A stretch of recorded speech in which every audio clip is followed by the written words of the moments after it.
2025 সালের এসএসসি ও সমমান পরীক্ষার ফল প্রকাশিত হয়েছে, আর তা ঘিরেই চলছে আলোচনা, বিতর্ক ও নানা বিশ্লেষণ। কারণ এবারের পাশের হার বিগত 15 বছরের মধ্যে সর্বনিম্ন। যেখানে গত বছর পাশ করেছিল 83% শিক্ষার্থী, এবার তা নেমে এসেছে মাত্র 68.45%। জিপিএ 5 পাওয়ার সংখ্যাও কমেছে প্রায় 44,000। কিন্তু প্রশ্ন হলো, হঠাৎ এমন ফল বিপর্যয়ের পেছনের কারণ কি? বিশেষজ্ঞরা বলছেন এর পেছনে রয়েছে একাধিক কারণ, যার মধ্যে রয়েছে শিক্ষা ব্যবস্থার গুণগত ঘাটতি, মূল্যায়ন পদ্ধতিতে পরিবর্তন, রাজনৈতিক অস্থিরতা এবং গ্রাম শহরের সুযোগ সুবিধার বৈষম্য। সবচেয়ে বড় ধাক্কা লেগেছে গণিত ও ইংরেজি বিষয়ের পাশের হারে। 11টি শিক্ষা বোর্ডেই এই দুই বিষয়ে ফেল করেছে অনেক শিক্ষার্থী। বরিশাল ও ময়মনসিংহ বোর্ডে সবচেয়ে খারাপ ফলাফল দেখা গেছে। বরিশালে পাশ করেছে মাত্র 56% আর ময়মনসিংহে 58% শিক্ষার্থী।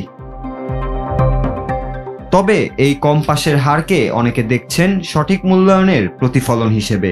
আগে যেখানে খাতা দেখা হতো নম্বর বাড়ানোর মানসিকতা নিয়ে, এবার বলা হয়েছে যার যা প্রাপ্য সে যেন তাই পায়। খাতায় না লিখলে নম্বর না পাওয়ার এই নীতিতেই বড় পরিবর্তন এসেছে। অনেকে বলছেন শিক্ষা প্রতিষ্ঠানে আন্দোলনের প্রভাবও এই খারাপ ফলাফলের পেছনে ভূমিকা রেখেছে।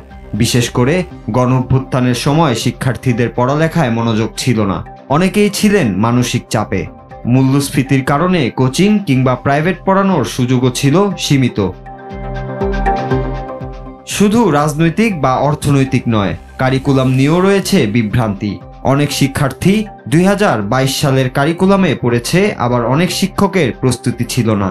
কেউ কেউ বলছেন সৃজনশীল শিক্ষার ধারাবাহিকতা ছিল না বলেই লার্নিং গ্যাপ থেকে গেছে। শিক্ষকদের প্রশিক্ষণের অভাব, দুর্নীতির মাধ্যমে শিক্ষক নিয়োগ এবং গ্রামাঞ্চলের শিক্ষা প্রতিষ্ঠানে মানসম্পন্ন শিক্ষক না থাকাও এই সংকটকে আরও গভীর করেছে। এসব সংকটের ভেতরেও শিক্ষা বিশেষজ্ঞরা মনে করছেন এবার হয়তো প্রকৃত চিত্রটা সামনে এসেছে। কেউ কেউ এটিকে দেখছেন শিক্ষার গুণগত মান অর্জনের প্রথম ধাপ হিসেবে। তবে ফল খারাপ মানেই সবকিছু শেষ তা নয়, বরং এখনই সময় গভীরভাবে ভাবার। শুধু সংখ্যার পেছনে না ছুটে শিক্ষার্থীদের শেখানোর পদ্ধতি, শিক্ষক নিয়োগ ও প্রশিক্ষণ এবং কারিকুলামকে বাস্তবভিত্তিক করার দিকে নজর দেওয়া। শেষ কথা একটাই, এই ফলাফল যদি চোখে আঙ্গুল দিয়ে শিক্ষার গলদ দেখায়, তাহলে সেটি শুধরে নেওয়ার এটিই হতে পারে সবচেয়ে সঠিক সময়। নূর রাজু, বাংলা টিভি, ঢাকা।